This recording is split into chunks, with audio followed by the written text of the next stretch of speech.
Vikki Reynolds is PhD and registered clinical counselor, is an activist therapist who works to bridge the worlds of social justice activism with community work and therapy. Vikki is a white settler of Irish, Newfoundland, and English folks, and a heterosexual woman with cisgender privilege.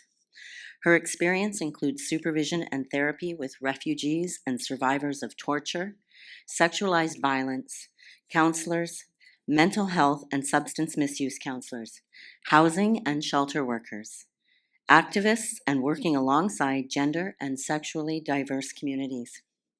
Vikki is an adjunct professor and has written and presented internationally on the subjects of resistance to trauma, ally work, justice-doing, a supervision of solidarity, ethics, and innovative group work. Vikki's book, Doing Justice as a Path to Sustainability in Community Work, is available free on her website, along with articles and addresses. Website is vikkireynolds.ca, just so I was going to say hashtag, but that doesn't work. Please join me in welcoming Vikki. Thank you so much. Thanks so much. Thanks. Okay, I need to move this because I have to put my notes down. Okay, we're good? All right. Oh, that's great. It's 9, so I should be able to follow this. It's just so important we all respect everybody's time. I really appreciate your help on this. Yeah, thanks so much for having me here. I am absolutely honored to be speaking at the AVA conference. Tracy and I just met each other and said, how is it possible we haven't been able to get together? So I've been in solidarity with you, but it's truly an honor to be here.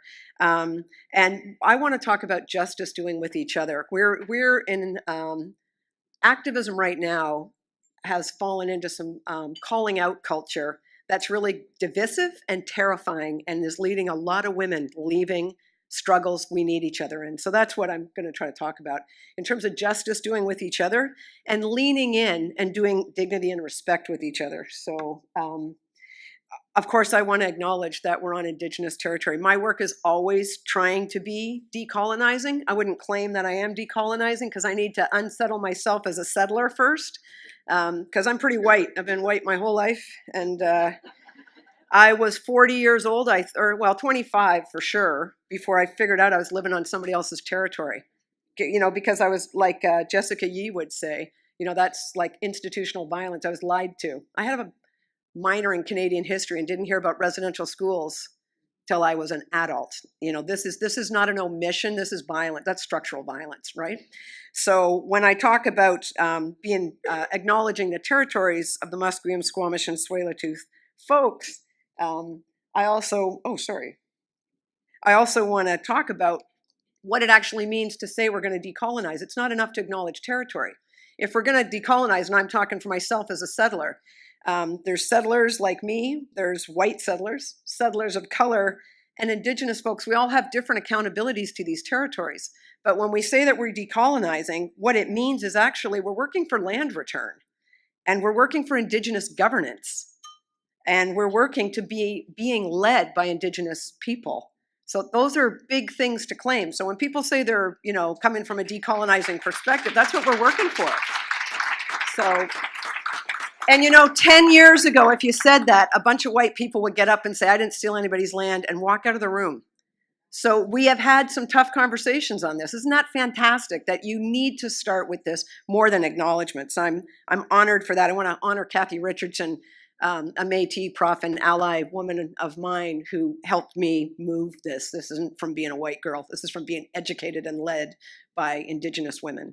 My work is really informed by social justice activism and feminism. I want to thank Dahlia Israel for coming and saying hi. We worked together at WAVA. Dahlia is one of the people who taught me feminism's actually cool.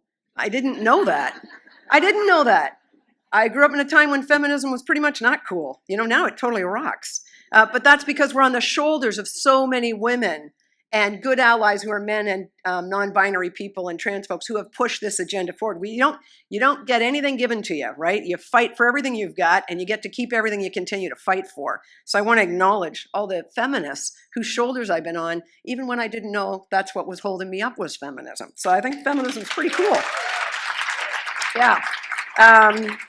And Dahlia really is one of the people who got me to say that. She's like, you don't actually, when you speak, you don't actually say the word feminism. I'm like, well, everybody knows. And she's like, no, I don't think everybody knows. Where are you? Where is she? Oh, with her beautiful red hair.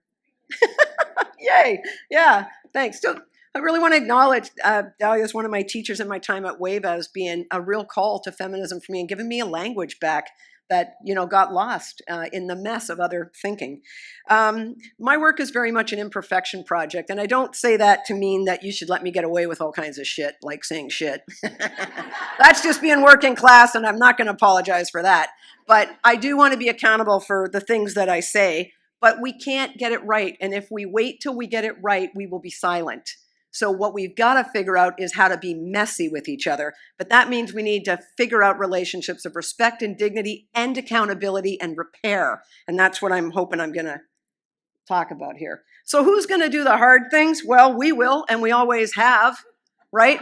Come on, this is not new. We're going to be in tough conversations alongside each other, bump into each other, hurt each other, break each other's heart, betray each other, make repair, and stick together, right? I mean, that's what we do. That's what feminism is about, right?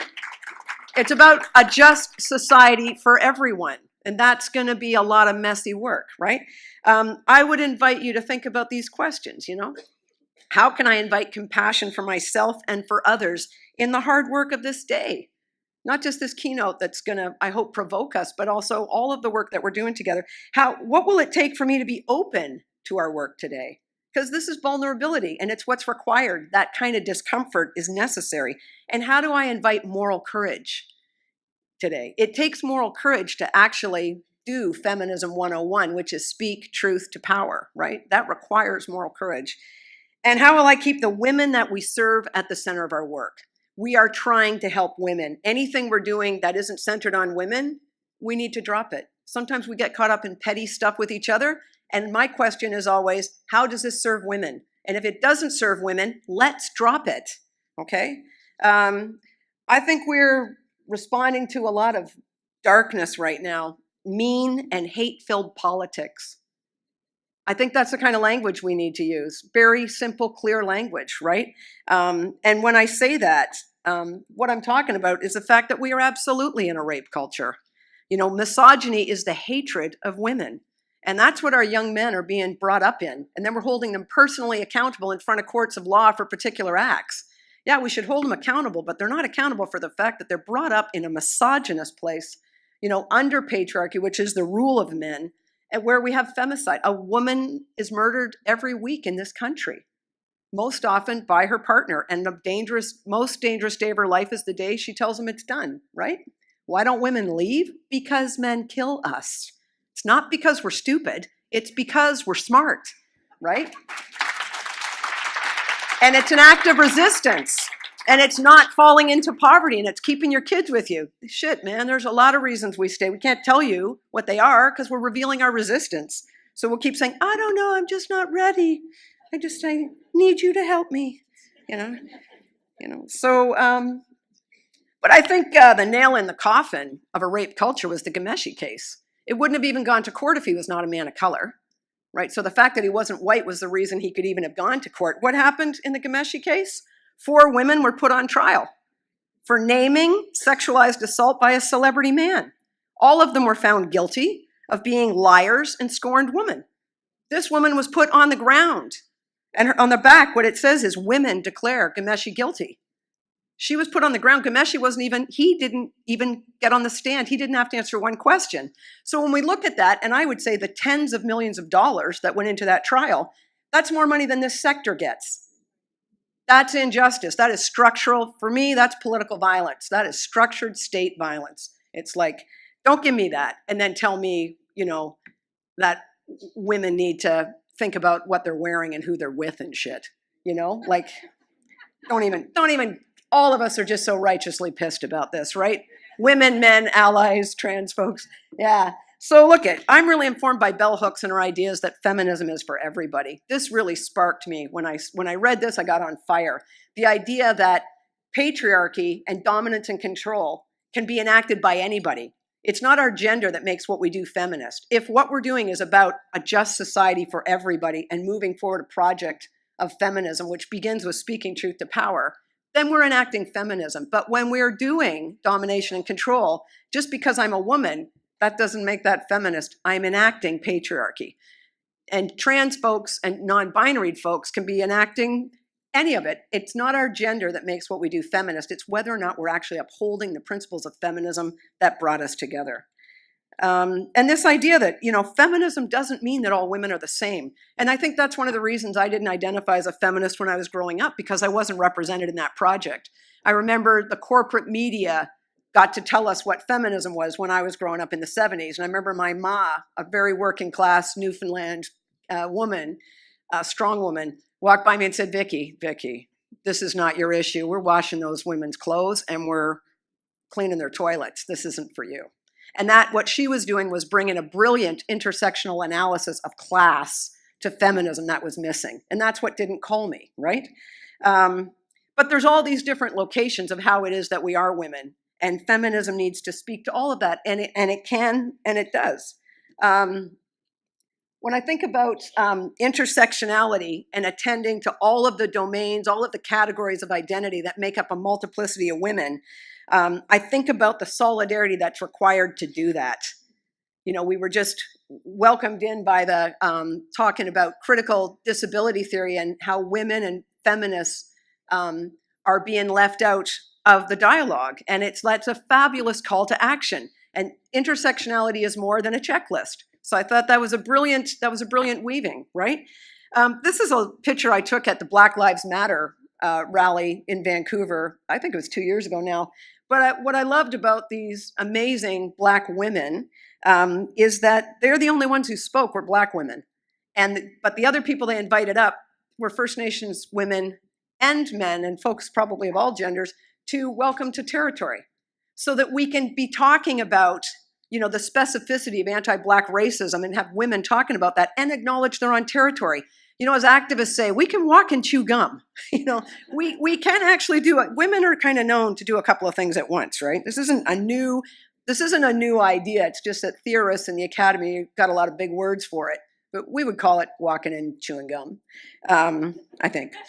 But what I really liked is the sign in the back there says, Black Lives Matter in solidarity with Apawaspskat, which is the community that had so many youth dying by what gets called suicide that we know as political violence and colonization, right?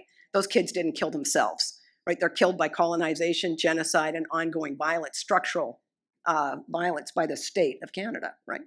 And so here's these women in Black Lives Matter holding up their solidarity with Indigenous folks while they're talking about the specificity of what's happening with anti-Black racism, which is something very different than just racism or even with white supremacy, right? We can, that stuff gets me excited, So I love this, we can all do it. And the whole idea that, feminism without making room for different women in different positions, it's not the same project, right? So I like this picture because this is a very angry Black woman. I showed this slide when I was teaching in Rochester, and I had some women from Black Lives Matter come and say that it was amazing to them to have a woman with white skin privilege show an angry Black woman and back her up. And I thought, man, is the bar ever low to be an ally to Black women, eh? But why are you angry? Because your kids are being shot. And then the response is, oh, that's an angry Black woman, which we know means that's an uppity N, right? We know what that language means, right? So it's really important. We're in solidarity, and I'm being educated by Black Lives Matter. And no, all lives matter is not what we're talking about. There's something specific about the state violence against Black children, and it happens in Canada, mostly in Toronto. Here, what it happens to is Indigenous kids. We know this, so we need to be in solidarity. This is not an attack on feminism or white people, or people who are not Black who are also not white. There's room for all of us here, right? And also the national inquiry into the missing and murdered Indigenous women and girls. I think it's really important that we push for this to have some teeth. And if it's not looking at the state apparatuses of violence, what are we doing? We have to push for this, right? Yeah, this is JB, the First Lady. If you don't know her, have her at this conference next year. Man, she will rock this place and set it on fire. And one of the things, she's amazing. One of the things she says is, if you don't respect my existence, expect my resistance. Yeah. And that's a call, to a true reckoning with power. And she's not calling out just the state and the police and other forces. She's calling me out as a white feminist, and she should, right?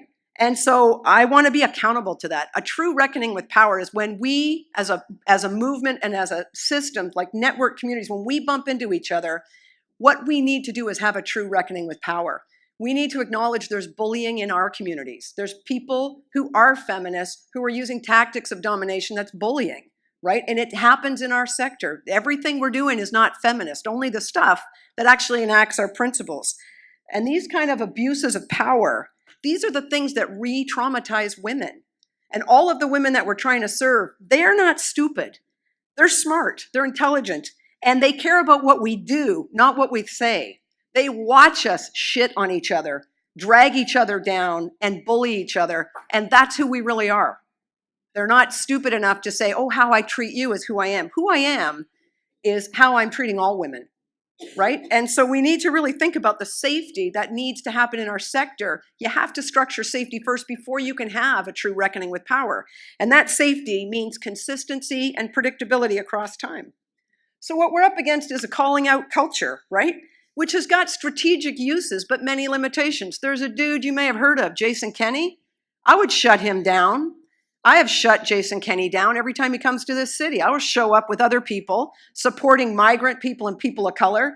We call him the Minister of Deportation. It is appalling, and it's actually political violence. The people we've refused refugee status to in this country, and the people who've been deported to torture and murder, and the breakup of families. Everybody critiques social workers. Look at deportation for destroying families, right?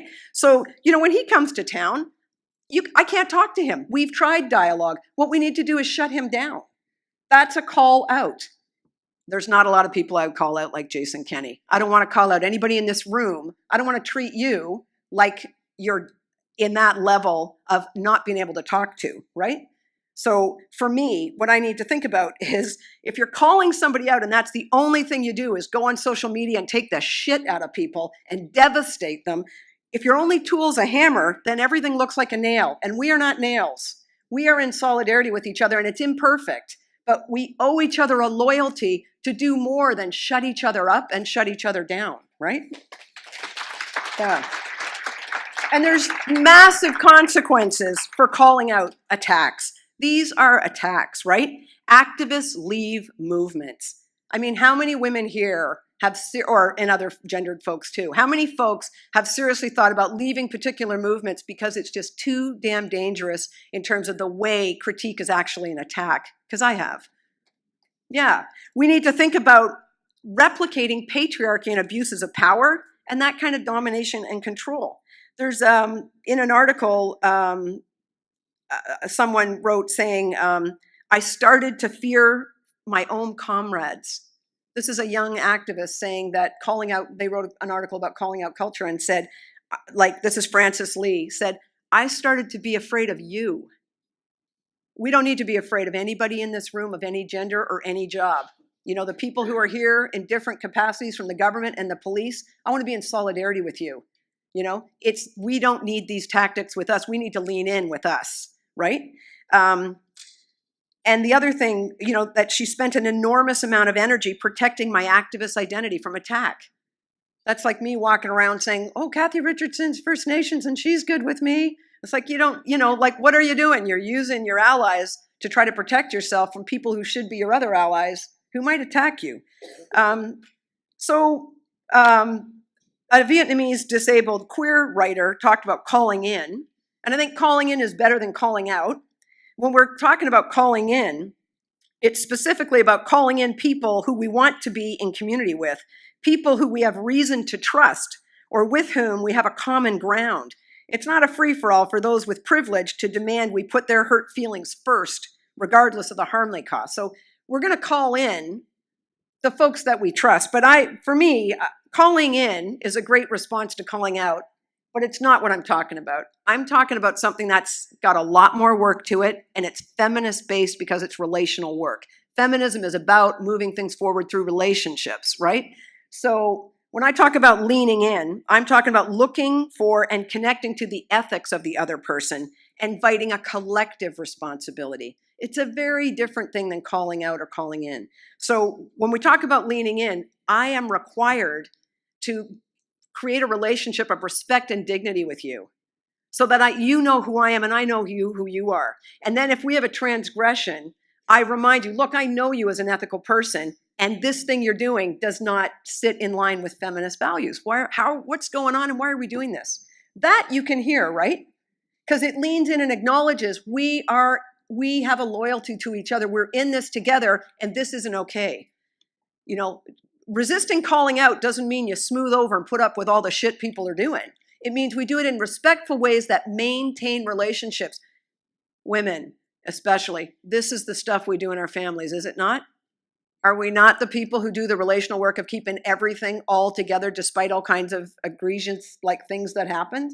We know how to do this because we're already doing it, right? This is very much an anti-perfection project, right? Because what's going to happen is if I do something that's transphobic or an attack on people with disability or something like that, you're not going to call a committee and say, oh, how should we address Vikki? I don't know. What do you think of this? I don't think we worded it right. You know, no, if I do something wrong, we're going to respond to oppression with action and resistance right now, right? And but that means if something's happening that's not okay and I'm responding immediately, I'm going to respond with imperfect actions. I'm not going to have my shit together. I'm not going to do it right, but I'm going to do something. Somebody does something racist to someone on the street, I stop and I try to intervene. I don't always get it right, right? So this comes from Paulo Freire and the popular education movements. This is stuff from social justice activism we've been doing forever, right?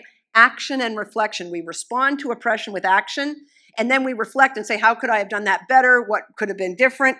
And then we come up with more useful actions. And sometimes we have to come up with repair, where someone said, you didn't need to speak on my behalf. You're being all white, Vikki, shut up, no. And I'm like, damn, sorry. Then I need to repair that. But I'm not gonna say, oh, I'm afraid, I'm a white girl, so I won't back this person up because that's white supremacy. I'll just shut up and watch somebody be really racist to this person. No, I'm gonna respond with action. And then I'm gonna reflect and see, could I have done something better? And then I'm gonna make repair if that wasn't good enough, right?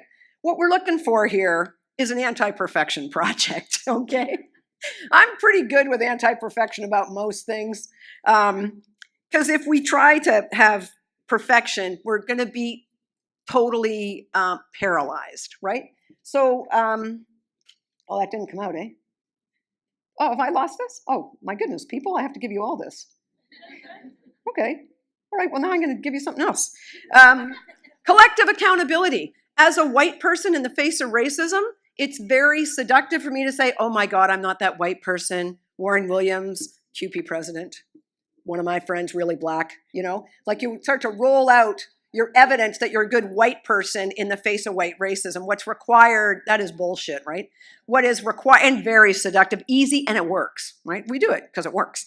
But what's required is a collective accountability. In the presence of a white person doing racism, which is an enactment of white supremacy, then what I need to do is step in as a white person and say, I'm also white, we do this. This isn't, you didn't invent this shit. Let me help you unmask this. How do we repair this? That's leaning in. Groundless solidarity and infinite responsibility. Groundless solidarity means we're never organized about just one thing. It's never just about racism. It's never just about stigma against folks with disability. It's never just transphobia. It's always a mix of a bunch of stuff. So we need to be paying attention to our power all the time, and we have to have infinite responsibility, which means I'm always open to the possibility that I'm not in solidarity with someone in some different location. My students always say, Dr. Reynolds, this sounds exhausting. Well, yeah, welcome to feminism. When's it been an easy ride? Hello. You signed up for my class, right? Because this is us. This is us, right? This is not easy, but for me, if I am not open to always, for infinite responsibility, right? And groundless solidarity, if I'm not open to power, and looking at power in a room and thinking, how am I using my power? What's the difference between us? How do I be accountable? Then what I'm saying is I'm going to be okay with being racist every now and then. And I am not okay with being racist every now and then. That I cannot tolerate. I can tolerate working really hard all the time and being imperfect. I'm working on it, you know? But what we know is you don't fight oppression with oppression. You do not fight oppression with oppression. This is also a basic teaching of feminism. We need to be enacting the world we want, in especially our dealings with each other, right? If we are replicating dominance and abuses of power with each other, that is the world we're delivering, right? And that is not the world that we want. What we're looking for is ways to offer critique or feedback to each other that comes from my respect for you. It starts with respect and dignity, and that then you can hear what I'm saying and it's not an attack. But if I just come out and say, well, I think that was racist, you're like, yeah, well, I think you left a cup in the sink last week, you know? Attack, counterattack. If you're replicating a debate, debate is patriarchal style of dialogue. If you're getting into a debate, you've already lost the plot, drop it and say, what the hell are we doing here? Let's start again, right? It's gonna be messy. So, here we go.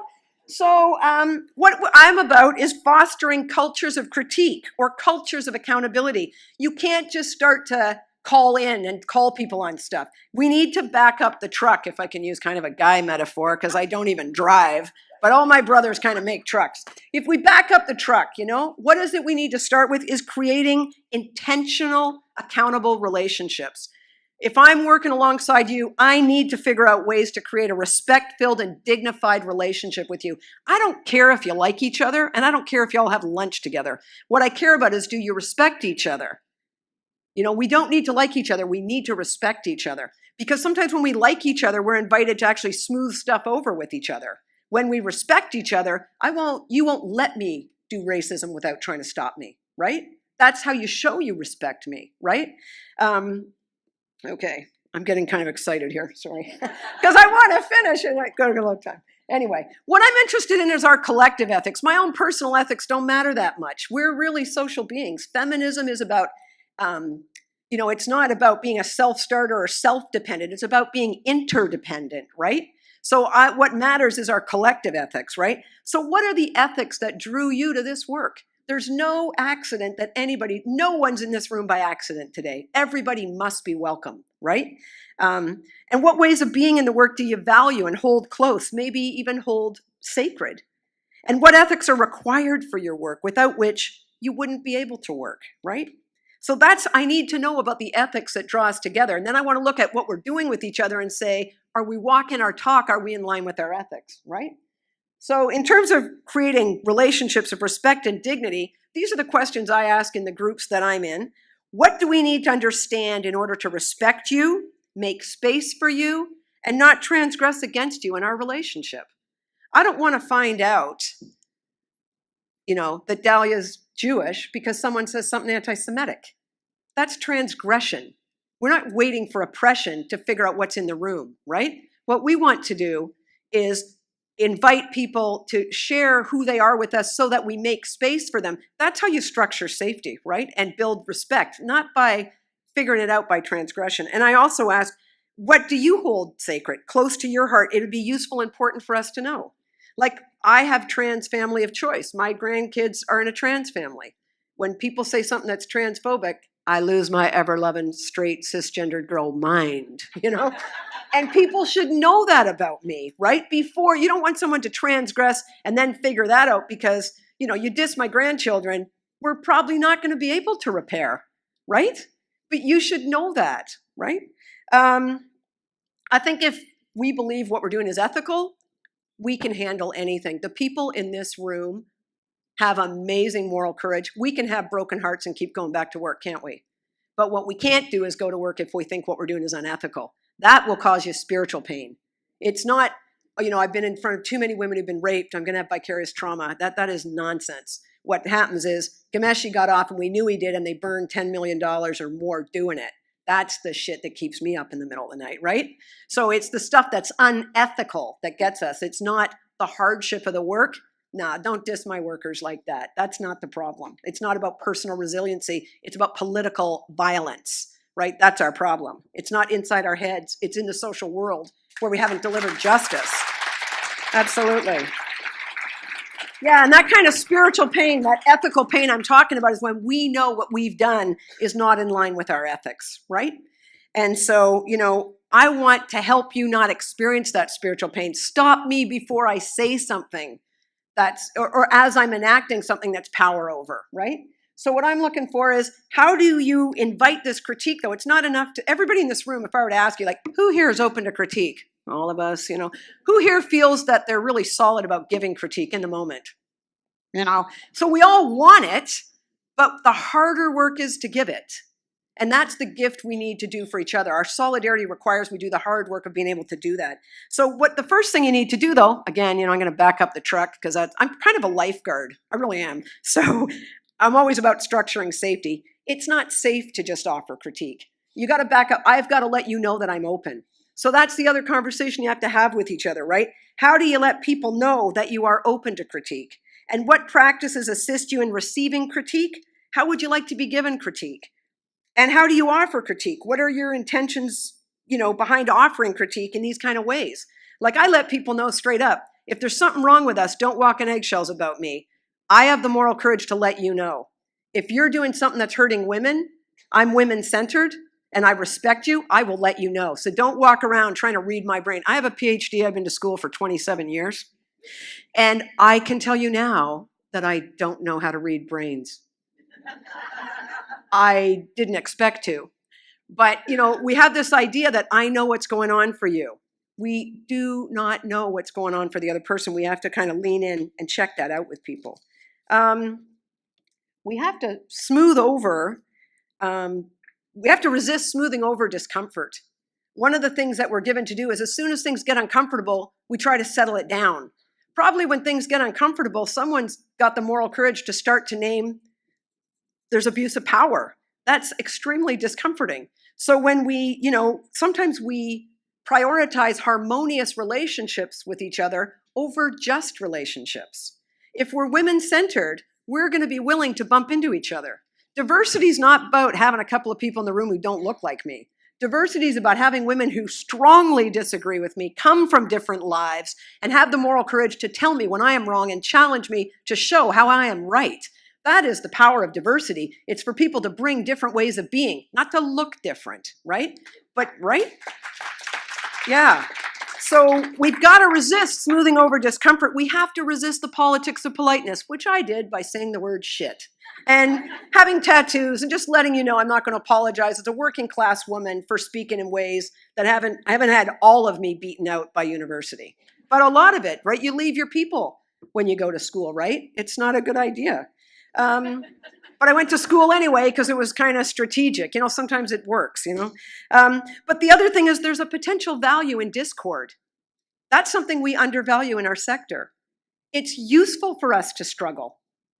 Because in that struggle, something emergent can happen that we couldn't have envisioned before, right? Creativity is a messy process. I don't know who here is an artist. I'm not. But man, those people make a shit ton of mess. You watch those things? Right?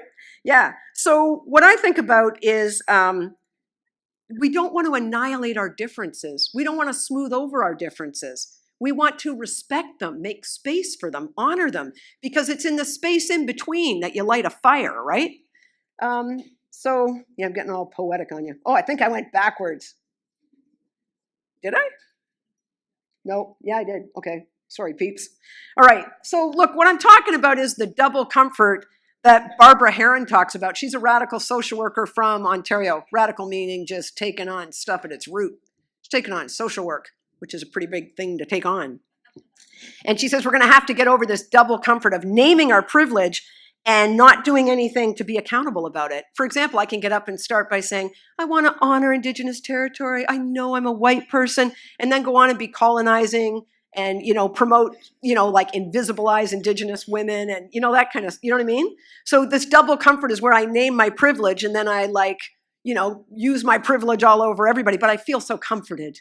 I've named it, that righteousness stuff. I really believe righteousness is the enemy of social justice activism and feminism, right? It's a bad idea.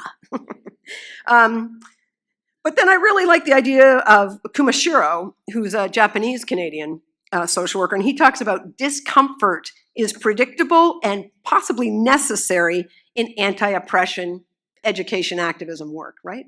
We are going to be discomforted. We are required to be discomforted because if we stay comfortable, we're going to stay white supremacist. It's extremely comfortable to not talk about whose territory I'm on, to not acknowledge this land is soaked in the blood of a genocide that has not been named or accounted to. It's extremely useful to think that somebody bought their house, you know, like that they're not on someone else's territory. It's extremely uncomfortable to think that, you know, I might be stepping in land that's soaked in a blood of a genocide I am inextricably linked to. This is discomforting. And what I think about as a settler is I need to unsettle myself as a settler. We're too settled. We need to unsettle, right? We need to discomfort. I mean, we can also, you know, have good moments too, but just like, you know, anyway, I don't want you to think I'm like a really bad date, or, you know, I'm a really bad idea, or you don't want to have lunch with me or something, but anyway, there's a real difference between being uncomfortable, though, and being unsafe, right? You know, oftentimes when I'm called in on teams where there's a mess and I'm trying to help out, people are like, well, I couldn't talk to her because I felt unsafe. I'm like, unsafe like you got 911 on the speed dial? Like, if you're feeling unsafe and this person is seeing clients, how is that okay? If we're not safe, but it's okay for people to see clients, we've lost, women are not at the center. You can do that, but you're not a client-centered team, you're a staff-centered team. If we're a woman-centered team, we're never going to call a coworker unsafe. We're going to lean in and help them do things that are less threatening to women, not to us, right? Yeah, that takes moral courage and speaking truth to power. What I'm really talking about is being fluid and imperfect allies to each other, right? And what I mean by that is it's never just, you know, I'm an ally to a woman of color or an Indigenous woman. There's times that that woman has to be accountable to me. When I was working in the health authority supervising the trans queer two-spirit stuff, my boss was a trans queer dude. And he had to be accountable to me because I wasn't in meetings and I wasn't, you know, he was my manager and I was trying to push an agenda forward, but I wasn't at the right meetings. He needed to be accountable to me, right? So it's not so you would think as a cisgendered straight person, you know, I would have to be accountable to him. Well, I have to be, but it's fluid. He also needs to have my back in the organization where I had no voice. I frankly had no computer or email address either. I think they didn't want to hear from me. So then he, you know, sneaks it in. Who's suspected, right? Oh, you've all used these tactics. Ally work, it's work about what we do. It's not an identity about who we are. I don't identify as an ally. It's a moment-to-moment thing. I am an ally when I've actually been accountable to someone, made space for someone, and they say, Vic, in this moment, you held me up, and I appreciate that. Then I'm good. Then I know in that moment I acted as an ally. But I'm not always an ally, right? It's only when it works, when the person that I'm trying to be accountable to lets me know. Being an ally, it's not a static identity. It's not a badge of honor. It's a sign of privilege. It should be discomforting. It's not something you should be proud of. It should be something like, yep, this speaks to the fact we haven't dismantled racism or white supremacy, right? And, you know, we're never going to be perfect and we're never going to get it right. And there's a constant flow or fluidity about it. And it's all about different contexts. Like I said, Devin needing to be accountable to me because at the health authority, he was my boss. When we were marching, we were part of the Olympic Welcoming Committee. Yeah, nothing against hockey. I like hockey. I just didn't like tripling homelessness. So when we were in the march against homeless, you know, we got a gold medal in homelessness. We tripled it. This city rocks. Yeah, I know. Yeah. So when we were at the protest march for that, people were very angry and they were drunk and they were watching hockey. The last march was through the gold medal game, which I really was sad about missing. But I knew where I needed to be was on the street at the homelessness march. But Devin's in front of me and he's a trans guy and there were drunk hockey fans that wanted to kill him. Then I've got to be an ally to him in that moment. The next day we're at a meeting in the health authority. I'm not even invited, right? That's the fluidity, right? That's the fluidity. So I'm thinking about bell hooks because I think about her a lot because you just can't think about her enough. And I'm thinking about the repair. What happens when someone has to lean in and tell me something? Here's what Bell says. For me, forgiveness and compassion are always linked. How do we hold people accountable for wrongdoing and yet at the same time remain in touch with their humanity enough to believe in their capacity to be transformed. I'm a therapist. If I didn't believe in change work, if I didn't believe people could make change, I would not be qualified for my job. It's not the PhD that makes me useful. In fact, no one has said, oh, thank God she got that PhD. She's so much more useful. People have been saying, where the hell were you, right? You know? So what do we do about that forgiveness? What I'm thinking about is doing the hard work of repair. Yeah. And that's an ethical stance that I've taken, that I am in it with you, not just to lean in, create a relationship of respect and dignity with you, and help you stay enacting the ethics of feminism that we're all about. But I'm also here, when you've transgressed, I'm going to stay with you then. That's when we need to be together. That's when our relationships matter, right? And I want to help you do the work of repair. That's an ethical stand that I think we need to take. And the other thing I think about this is it's really important that we stay with accountability and not guilt. You know, as a white person, I'm Irish Catholic. Man, do we do guilt. You know, and then my friends who are Jewish tell me, oh, no, you don't. But, you know, for me, guilt is an easy go-to. I know how to do guilt. Accountability, we got to teach each other that, right? And so feeling guilty does nothing but make me want to go to counseling and work on my individualism, like get me, you know, somehow fixed. Accountability, and that collective accountability says, how do we collectively fix this from all our different points? So, you know, guilt is not an ethical response. Accountability is an ethical response, and in particular, that collective accountability, right? So I'm thinking about how is it that we make repair? And I'm talking about believed in apologies. We've all been victims or victimized or, I don't know, shit on by the federal government's a massive bunch of apologies in the last reign, eh? Apologies for the Chinese head tax, apologies from the Kamagata Meru to the South Asian community, apologies to the Japanese community for internment, apologies to Indigenous people for residential school. Notice we didn't apologize for invasion, occupation, genocide. We're just apologizing for one tactic of assimilation, you know? Come on now. That's not the work, right? So what am I, when I think about, I work with a lot of men who've been violent against women. I did a lot of work with men on death row in the United States. I've always seen this as the same work. Working for accountability and working to keep women safe. It's all the same work. You know, 20 years ago, that was unsafe to talk about, right? It wasn't okay. But when I work with men, I hold their feet to the fire. And how I do it is I keep a woman I love in the room with me in a spirited way and say, like, you know, if my loved woman was right here, how would I talk to this man? I would never collude with him, right? It's that solidarity keeps me well. So I want to hold myself to the same accountability and us to a collective accountability that's the same as the accountability I hold a man to who's been violent against women. So here's what's required. You have to take responsibility and name what you did.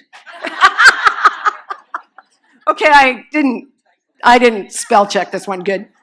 So what you did, you know, if we think about Harper apologizing on my behalf, which I found so patronizing, it's like an adult saying, oh, I'm sorry my kid spilled on you. It's like your kid can't apologize. What are you doing? You know, so, you know, Big Daddy apologized on our part with a half-ass apology that really meant shut the F up. We've heard from, that's a very patriarchal tool, wasn't apology. We're all familiar in this sector. Men's apology is a way to tell women I've named it, shut up now, we're done, you're bringing up old history. Well, the master of that was Mr. Harper, right? So, and he didn't dream this shit up himself. You know, the guy who wrote his speech wrote the speech for the Prime Minister in Australia. Do you know that? Same damn shit, okay? Spate of apologies as patriarchal tools to silence resistance against genocide and oppression of Indigenous people, right? So you got to name what you did first. And we didn't name what we did. We didn't name invasion, occupation, genocide, assimilation. All we did was say a couple of people got hurt here. And by the way, the language was, it's a bad chapter of history. You know, history was harmful. History didn't bite anybody in the ass. It's not history. Individual people did this, right? So you got to name what we did. Then we have to have, if we think about transgressions against each other, I need to name what I did to you. But also I need to name the possible harms, because this might have made you want to leave feminism. this might have made you feel unsafe in this group and you're not coming back. Like, the potential harms are huge when I transgress against you, right? And then I need to make repair. And if the abuse is public, then the apology has got to be public. Everybody witnessed it. So if I say something racist and, you know, someone who's racialized or black or woman of color comes and says, Vikki, that was racist. And I say, oh, I'm so sorry, blah, blah, blah. The repair has to be here. Because what happened is at the EVA conference, racism went smooth.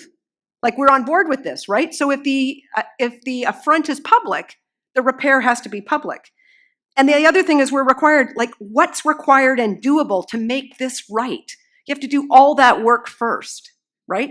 And then you have to have a plan to not do it again.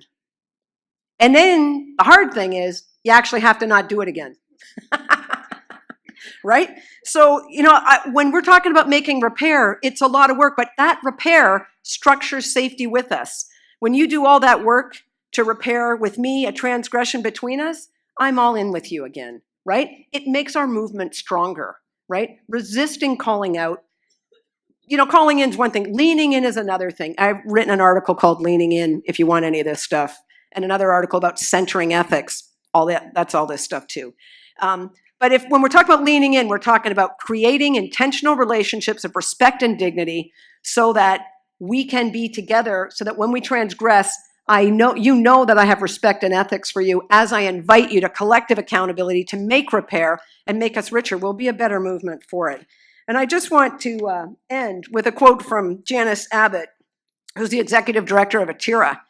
And she's paraphrasing somebody else. I don't want to reference this away to some old guy. I'll tell you why. Because she brought that reference to the work that we do with each other. And here's what she says. We are all in a rickety boat on a stormy sea, and we owe each other a terrible loyalty. So thank you so much for having me here. I hope this was useful. Thank you.